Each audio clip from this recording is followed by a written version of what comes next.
नमस्कार दोस्तों, कैसे हैं आप। आशा करता हूँ आप सभी लोग अच्छे होंगे। और आज हम बात करेंगे।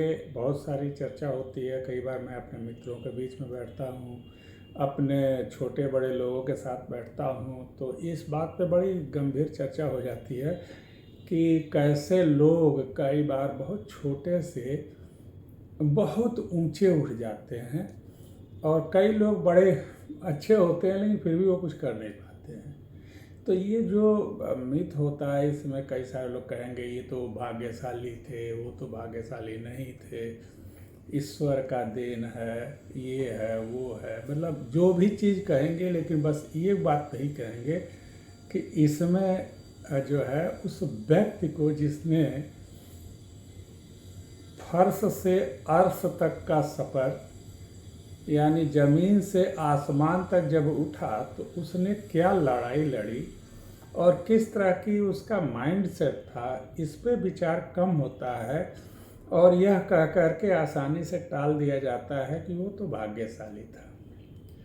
और ठीक बात है, ये भी एक विचार है, भाग्य का एक अपना महत्व है, लेकिन भाग्य को हम बना या बिगाड़ नहीं सकते और न तो इसको बहुत अच्छे से एक्सप्लेन कर पाते हैं। इसलिए जिस चीज़ को हम एक्सप्लेन कर पाते हैं उसी पे विचार विमर्श हो तो कुछ और ज़्यादा भला समाज का हो पाएगा। भाग्य एक ऐसी चीज़ है जिसके ऊपर न तो कुछ बहुत ज़्यादा समझ पैदा की जा सकती है, न तो कई बार बहुत ज़्यादा शोध किया जा सकता है, और बहुत सारा कॉम्प्लेक्स मामला है जो ह्यूमन बीइंग के कंट्रोल में नहीं है। तो जब वो मेरे कंट्रोल में है ही नहीं है तो मैं उसके ऊपर क्यों अपना दिमाग खपाऊं। चलिए आज बात करता हूं कि जो ज़मीन से आसमान तक पहुंचे हैं उनकी थॉट प्रोसेस कैसा होता है, या वो किस तरह से सोचते हैं। और इसको मैंने एक कहानी पढ़ा था, एक अरबियन या बेबीलोन की कहानी है, जो मिडिल ईस्ट में एक सभ्यता हुआ करती थी, वहाँ की कहानी है। और वहाँ की कहानी मैं जब पढ़ा तो उसमें से कुछ पॉइंट सीखा और वह बात मैं आप लोगों को बताऊंगा। और आप लोग भी बताइए कि इस कहानी से आप लोगों ने क्या सीखा। और आप लोग अगर कुछ पॉइंट देंगे तो मैं उस पर भी विचार करूंगा और आगे के दिनों में इन बातों को मिलकर के डिस्कस किया जाएगा।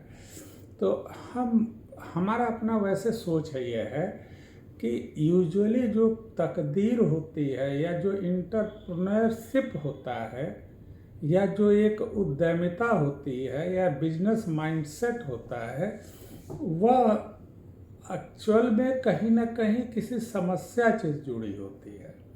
जब तक समाज में कोई समस्या, समाज समस्या का नाम है और उस समस्या को समाधान करने की जिसके पास आइडिया है वही इंटरप्रेन्योर है, वही उद्यमी है, वही बिजनेसमैन है, वही सेल्समैन है, वही क्या कहते हैं मार्केटिंग पीपल है। क्योंकि यूजुअली मार्केटिंग को और बिजनेस को और इस तरह की चीज़ों को हम गलत नज़रिए से देखते हैं कि किसी को चीट करके पैसा कमाने का तरीका है मार्केटिंग। यह ठीक बात नहीं है। मार्केटिंग एक्चुअली ये है कि समाज में जो भी समस्या है और उससे जो लोग भी जुड़े हुए हैं उस समस्या को आइडेंटिफाई किया जाए, उस समस्या को आइडेंटिफाई करने के बाद उसका समाधान निकाला जाए, और इन्हीं सब के बीच जो है हमारा व्यवसाय का निर्माण होता है।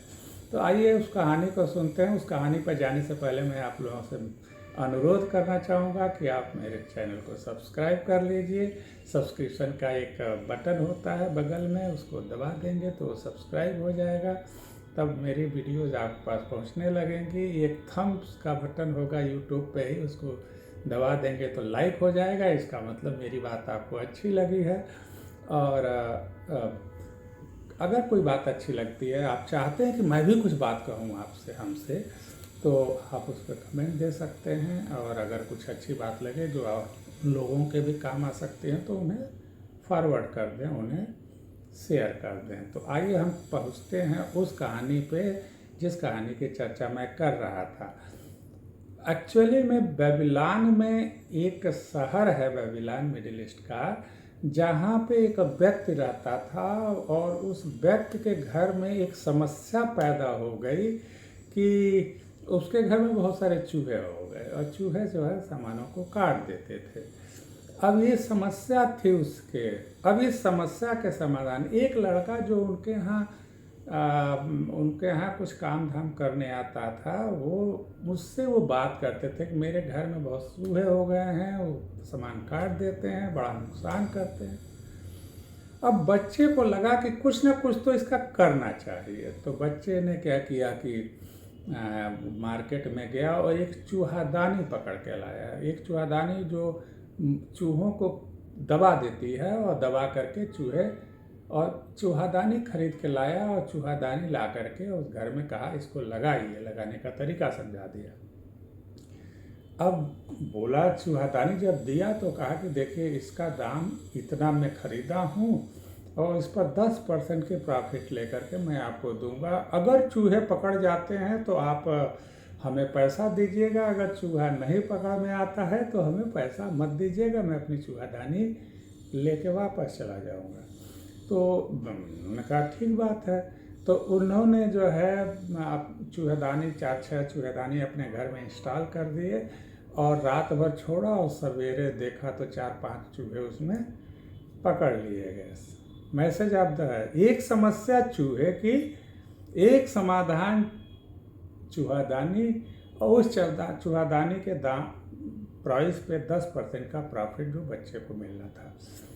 तो मालिक बड़ा खुश हुआ कि यार चूहे पकड़ लिए गए। उसने चूहेदानी का दाम दे दिया, 10% जो एक्स्ट्रा बताया था उसको लेकर के ईमानदारी से। अब वो चूहे तो पकड़ लिए गए। अब चूहे को मालिक ने बाहर फेंक दिया। बाहर जाते हुए उस बच्चे ने उस चूहे को उठा लिया, 2-4 चूहे जो थे, और वो चूहे लेकर के एक आदमी के पास पहुंचा जिसके पास एक बिल्ली थी। उस बिल्ली की समस्या उस आदमी की समस्या ही थी कि उसको भोजन अच्छा नहीं मिलता था। बिल्ली यूजुअली या तो दूध खाती हैं या चूहा खाती हैं। तो बच्चे ने कहा देखिए आपकी बिल्ली को जो है चूहे नहीं मिलते हैं और मैं चूहा लाया हूँ, अगर आप इस चूहों को अपने बिल्ली को खिलाएंगे तो उसको बहुत अच्छा लगेगा। और वो चूंकि बिल्ली को बहुत प्यार करता था तो कहा बहुत अच्छी बात है। तो बिल्ली के लिए चूहा, उस मरे हुए चूहे को उस आदमी को बेच दिया और उस पर भी 10-15% कमा लिया।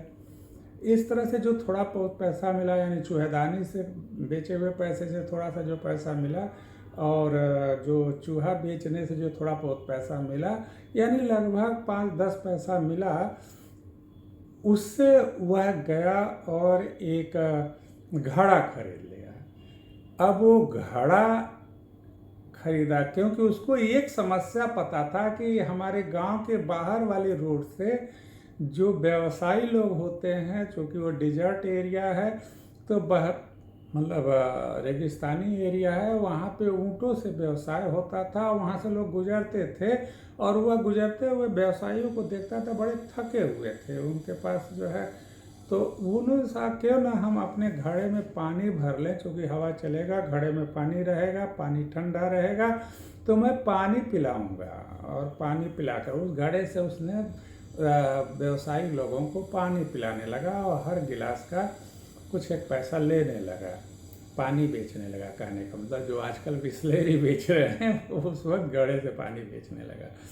और जब घड़े से पानी बेचने लगा तो ठंडा पानी पीकर लोगों को बड़ा अच्छा लगता था। तो व्यवसायी लोग आते थे, थोड़े थोड़े पैसे उसको हर गिलास का देते थे और वो अच्छा खासा पैसा उसके शाम तक हो जाता था। अब जब वो ऐसे चलते जाते थे, कुछ दिनों बाद उसके दिमाग में एक आइडिया आया। आइडिया बहुत इंपॉर्टेंट है। जब दिमाग में आइडिया आता है तो वही आपकी तकदीर बनाता है और वही आपको विनाश भी कर सकता है। अगर सही आइडिया आया तो आप ऊपर जाएंगे, जब गलत आइडिया आया तो आप नीचे जाएंगे। तो आइडिया आया कि यार ये लोग आते हैं, पानी तो पीते हैं, लेकिन साथ में कुछ मीठा उठा हो तो बड़ा अच्छा हो जाएगा। तो वो गया और गांव से कुछ गुड़ खरीद के लाया, चने खरीद के लाया और गुड़ चना भी बेचने लगा। और थोड़ा सा गुड़ और थोड़ा सा चना दे करके और ठंडा पानी पिलाता था, थोड़ा पैसा और मिलने लगा।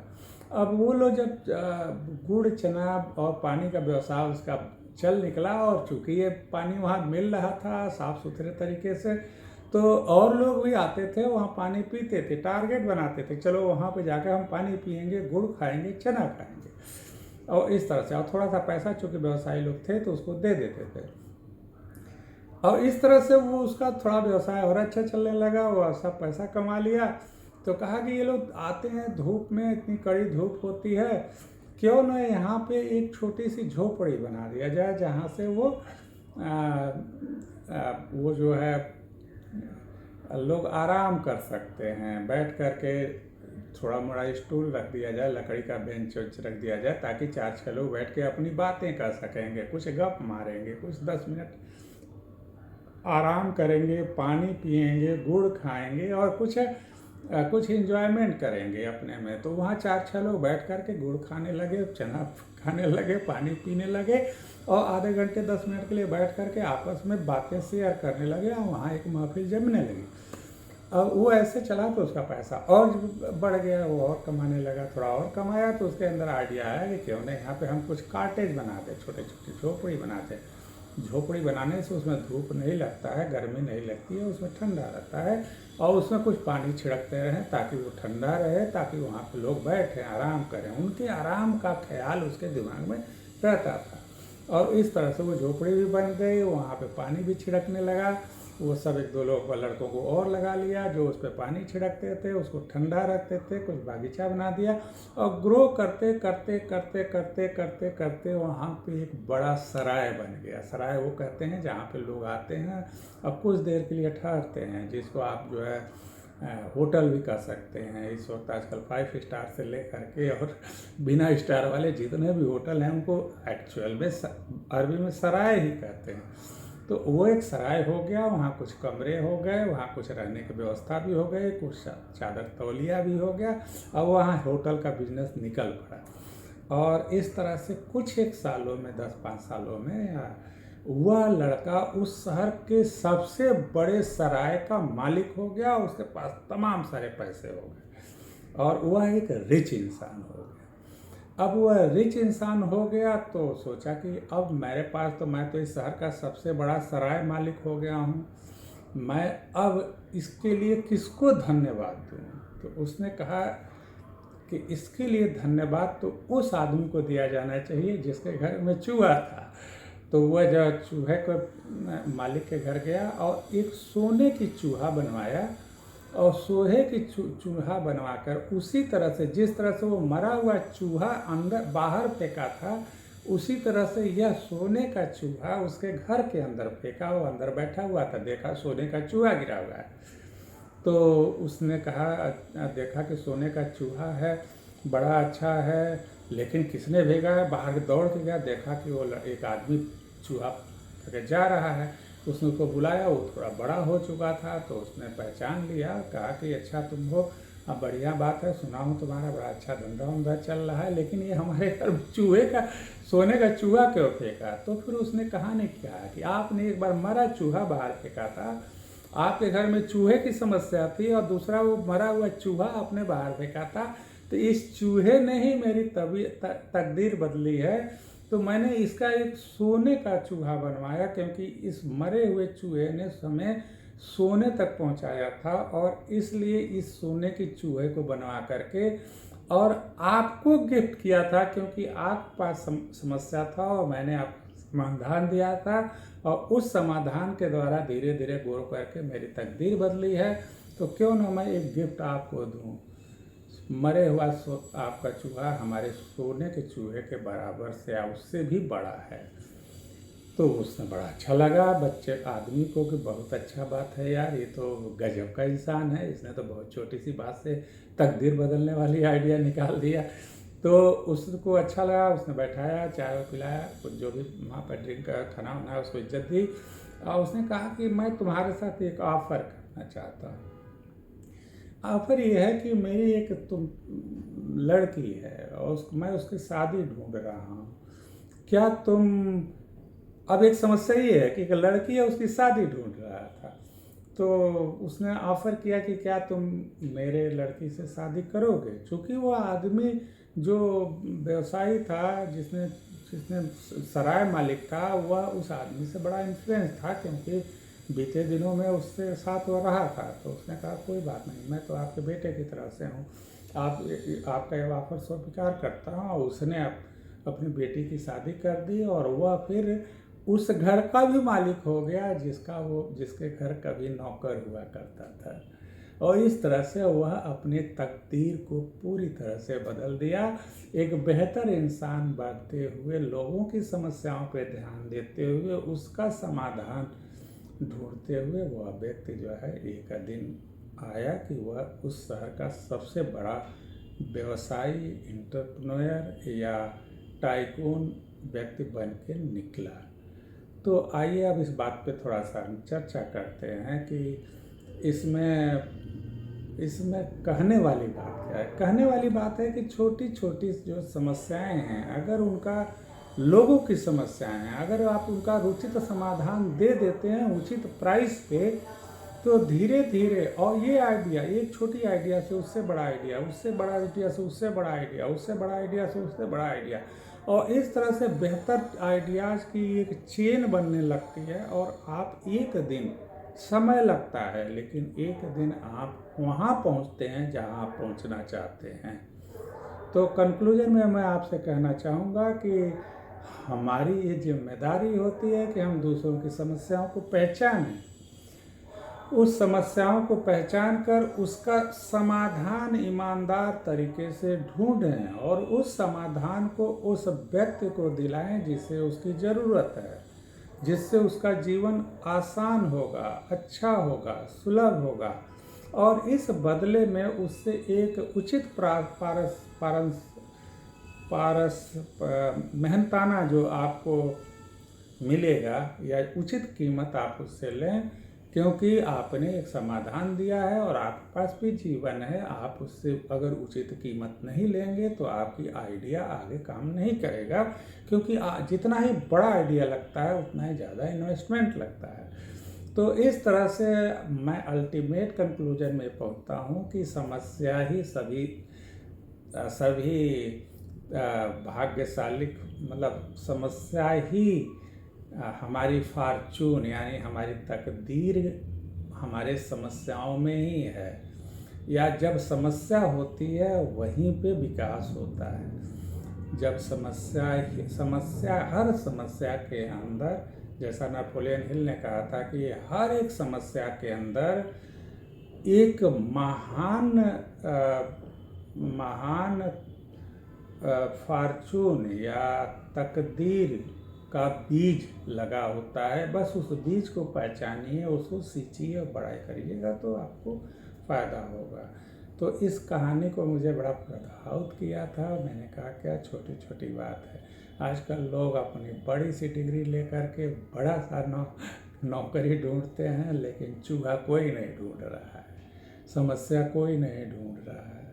और समस्या ढूंढ करके अगर आप समाधान देने की कोशिश करेंगे तो आपके पास डिग्री हो या ना हो, आप एक दिन बहुत महान बनेंगे। महान बनने के लिए किसी सर्टिफिकेट की ज़रूरत नहीं होती है। महान बनने के लिए एक स्वस्थ, ईमानदार मस्तिष्क की ज़रूरत होती है, जो दूसरों का तकलीफ़ देख सके और उस तकलीफ़ को कम करने के लिए कुछ आइडिया जनरेट कर सके, और फिर उस आइडिया को उसको बताए ताकि वह ले और उससे उसकी जीवन अच्छा हो।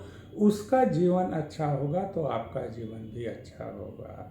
जैसा जिग जिगलर कहते हैं, अगर आपने किसी और आप और लोगों के जीवन में खुशियाँ देने का काम कर रहे हैं तो एक दिन आपके भी जीवन में खुशियाँ हो जाएंगी।